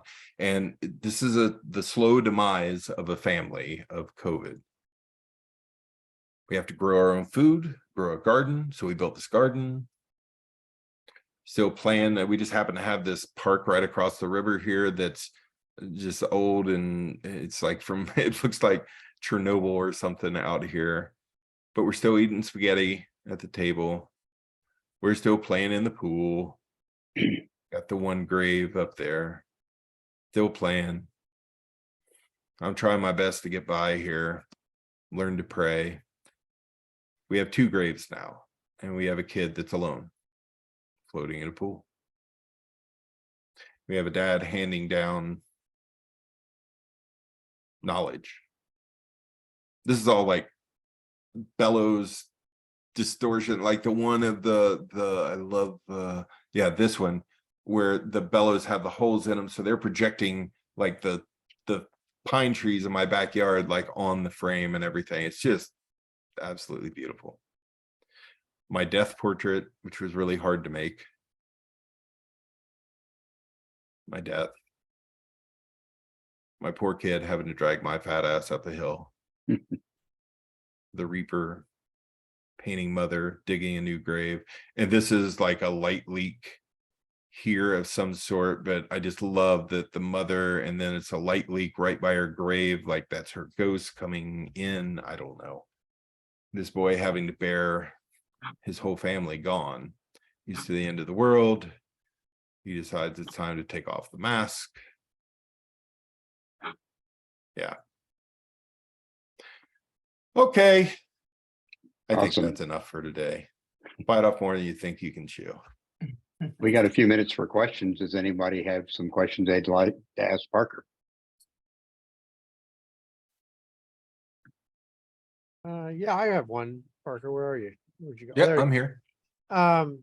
So can you talk a little bit about what you think, how much of your work you sort of make versus find? Do you have a division in there for your mind? Because a lot of these things seem made.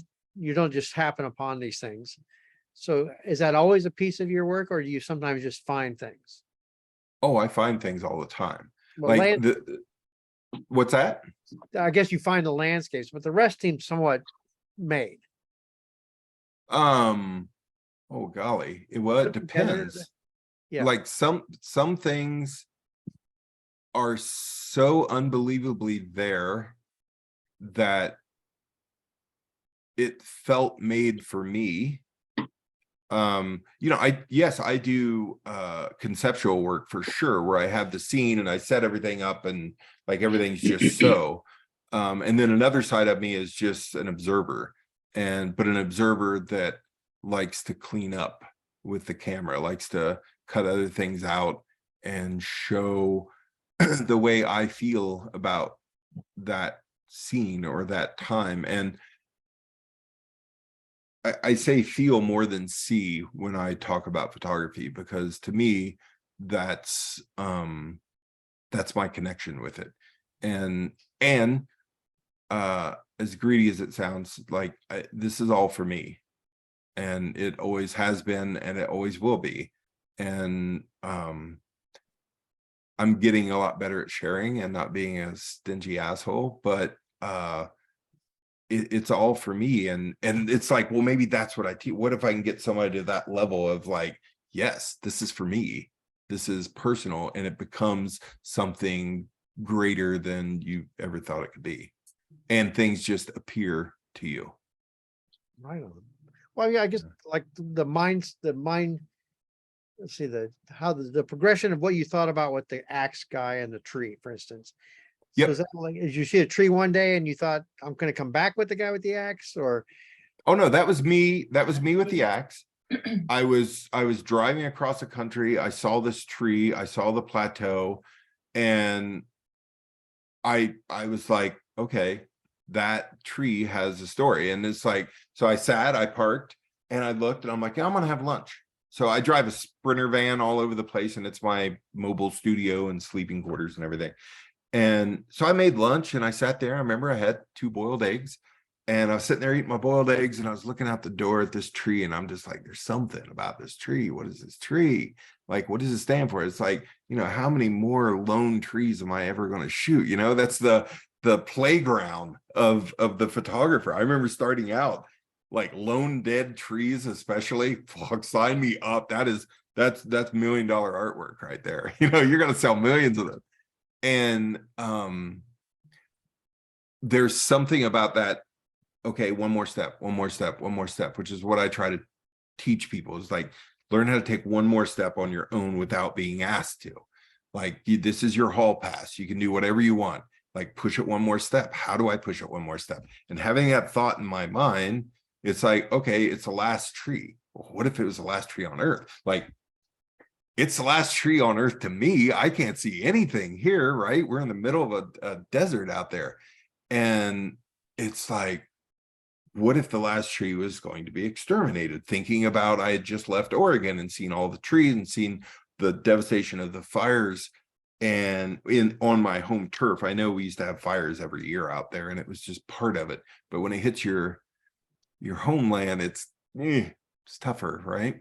So that's where the axe guy came in. And the axe guy is me. I just set the tripod up and I put it on interval timer shot. So it shot a shot every 5 seconds, I think.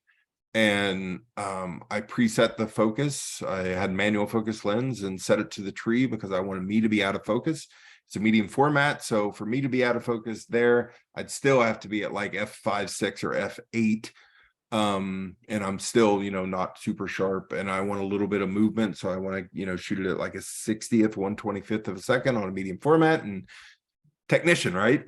Yeah. Like, taken off. And so that's how that was created. And I did like 2 or 3 takes. I did one where I came across the horizon there, but I really like the foreground one. Yeah. Thanks for asking.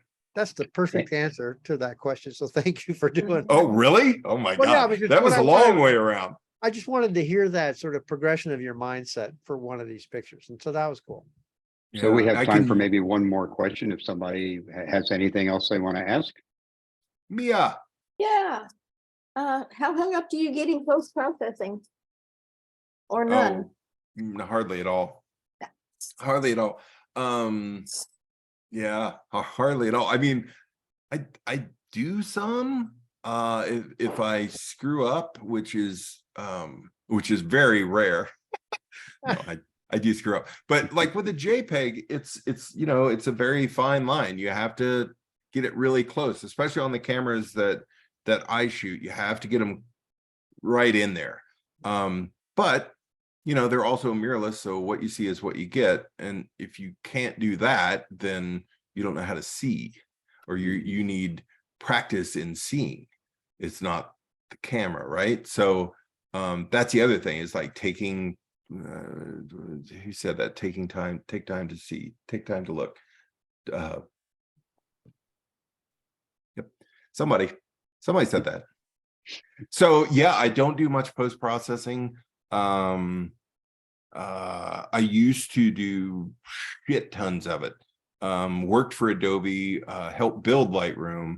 Like it was a thing of my life. A local there, like Kevin Kubota and I were partners and created all the actions and did all that. We were the first ones to ever do that in the United States. We had Ray from Australia that was doing it, but that was it. And so I've always been into it and really cool, but now it's just like, man, if I can go out, maybe it's a bit of laziness, I don't know, but I know it's a bit of pride that you go out and you just make it, and I process my cards like I do my film. It's like, oh, this is beautiful. I might need to dodge and burn here and there on a couple things, or bring the tone down a little bit, but no hocus pocus stuff. I have a quick All right. question. Okay. And one more if I can, Mark, is that okay? Yeah, go ahead, Pat. Yeah, so I loved everything about your presentation today, Parker. Thanks, Pat. And I'm particularly enamored with your portraits. They're just brilliant. My favorite part of your presentation, I'm glad we had time for it, was the COVID story that you did. It was, Thank you. It was like it reminded me of like an old silent movie. I know you had all these frames, so if you put them all together and did them real fast, you'd actually get the movie version with that music in the background, like they used to do. I think that would be brilliant. But that struck me as sort of the I don't know what the word is, not the personification, but the result of your 5 elements of the artistic puzzle, all like this is the culmination of your development of this philosophy all in one. So I really appreciated that. And I know you're a lifelong photographer, but how long would you say throughout your career of shooting that you finally came up with these 5 elements? And did you just analyze them in terms of what you have done already, or did you think, well, these need to be addressed when you shoot, so let's work on this philosophy? Who's the president here? Mark?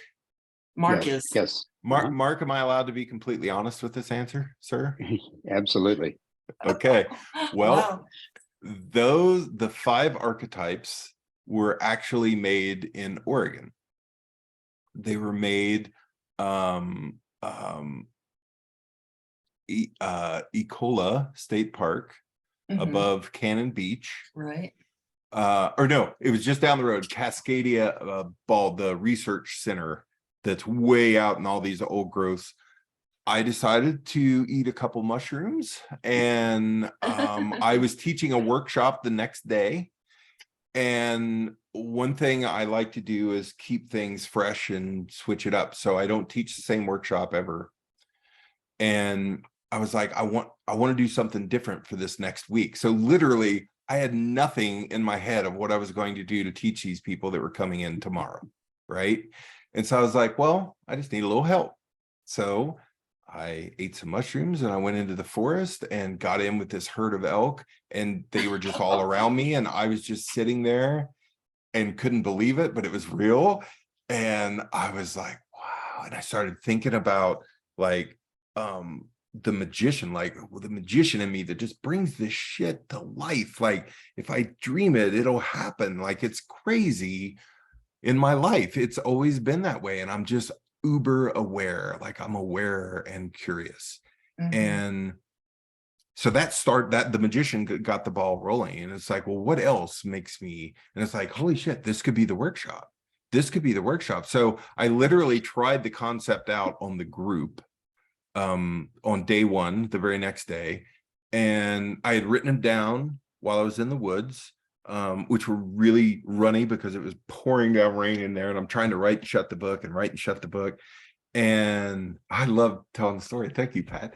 I never even thought about this really of where this came from. And at the end of day one, the archetypes were being used as language for the people there, the attendees. And I knew that's where it was working. I'm like, okay, they've already picked up on this and they already see themselves within that pattern. And it's like, I have a real shot at really helping people here. And so that's where it all came from. And it was an amazing, amazing group of people. It was an amazing workshop. And, you know, it's kind of one of a kind, right? But I still teach the concept. It's just in a little different voice. That was so fresh off the genesis of that I was amped. I was ready to go. Yeah, what a great story. Yeah, you never Thanks, know where Pat. the inspiration is coming from. Yeah, Right. mushrooms. Well, thanks, Parker, Mushrooms. for taking the time to share your story with us, and your images is very inspirational and full of thought-provoking ideas. I'm sure a lot of people feel that way. Well, thanks, Mark. I really enjoyed spending time with you guys. And